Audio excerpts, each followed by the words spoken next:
तर एकनाथ शिंदेंनी सुरू केलेल्या ऑपरेशन टायगरमुळे ठाकरे गटात चिंतेचं वातावरण निर्माण झालंय। ठाकरे गटानं मात्र आता खबरदारी घेतली असून शिंदेंचं ऑपरेशन टायगर मोडून काढण्यासाठी त्यांनी एक व्यूहरचना आखलेली आहे।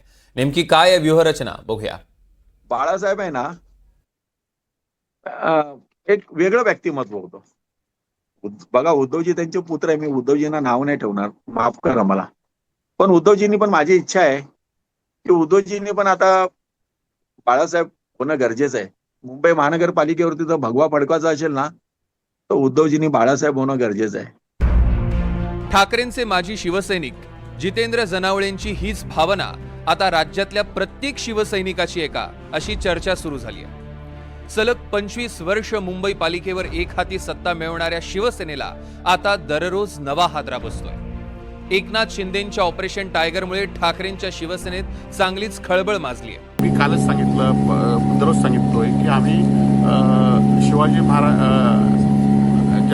ज्याप्रमाणे आम्ही गद्दारी करणार नाही। शिवाजी महाराजांच्या काळामध्ये ज्याप्रमाणे काही लोकांनी गद्दारी केली होती, आणि आज शिवजयंतीच्या वेळी सुद्धा आम्ही तीच शपथ घेऊ की आम्ही गद्दारी करणार नाही। आम्ही उद्धव बाळासाहेब ठाकरेंबरोबर, प्रामाणिक लोकांबरोबर आणि शिवसैनिकांशी आम्ही ठाम राहू। पालिका निवडणुकांआधी शिंदे ठाकरेंच्या शिवसेनेचा एक एक शिलेदार गळाला लावण्याचा प्रयत्न करतायत। शिंदेंचं हेच ऑपरेशन टायगर मोडीत काढण्यासाठी आता ठाकरेही सज्ज झालेत। ठाकरे स्वतः आमदार आणि खासदारांशी चर्चा करणार। ठाकरेंच्या सर्व नेत्यांची शिवसेना भवनात दर मंगळवारी बैठक होणार। महत्त्वाचे नेते राज्यभरातील संघटनेचा आढावा घेणार। नेते राज्यभर दौरे करून पदाधिकारी आणि कार्यकर्त्यांचं म्हणणं जाणून घेणार। संघटनेत विश्वास संपादन करून समन्वय वाढवण्याचे प्रयत्न करणार। येत्या काळात संघटनात्मक बदल करणार। नेता, उपनेता, सचिव हे दिलेल्या जबाबदारीनुसार कामं करणार आणि पक्षविरोधी काम करणाऱ्या पदाधिकाऱ्यांवर कारवाई करणार। असं काही नाही, रुटीन बैठका आहेत या। मागच्या विधानसभा लोकसभेनंतर अशा बैठकांना खंड पडला होता, आणि रुटीन पक्ष संघटनेच्या कामासाठी नव्यानं संघटनेत जे काही थोडे बहुत लोक इकडे तिकडे जातात त्याच्याविषयी विचारविनिमय करण्यासाठी या बैठका आहे।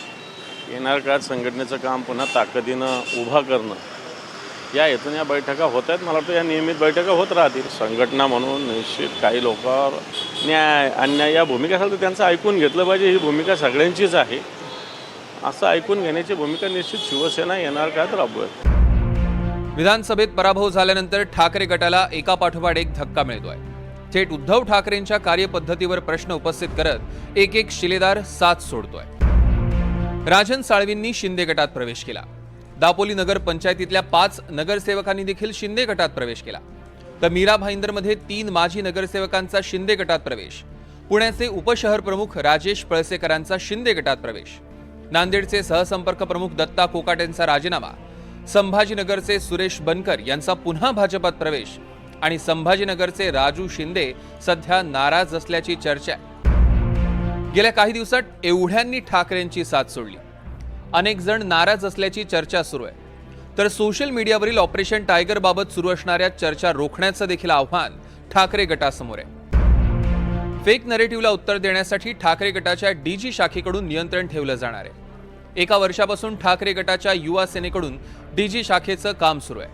ठाकरे गटासंबंधीच्या फेक नरेटिव्हला ही डीजी शाखा उत्तर देणार। मुंबईतील प्रत्येक शाखेला एक डीजी शाखा समन्वयक नेमला जाणार। डीजी शाखेच्या माध्यमातून नागरिकांचे प्रश्नही सोडवले जाणार। शिवाय सोशल मीडियावर ठाकरे गटाच्या कामांची प्रसिद्धी केली जाणार।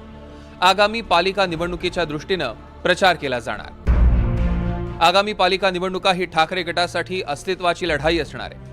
बालेकिल्ला असलेल्या मुंबई, ठाणे, कल्याण, डोंबिवलीत सत्ता मिळवणं हे ठाकरे गटाचं लक्ष्य असेल, पण त्याआधी होणारं डॅमेज कंट्रोल करणं आणि पुन्हा शाखा पातळीवर संघटना बांधण्याचं आव्हानही ठाकरेंसमोर असणार आहे। कोकणापासून सुरू झालेल्या शिंदेंच्या ऑपरेशन टायगरची व्याप्ती येत्या काळात कुठवर पसरणार आणि ठाकरे कसा पलटवार करणार हे येत्या काळात समजेल। देवेंद्र कोल्हटकर, NDTV मराठी, मुंबई।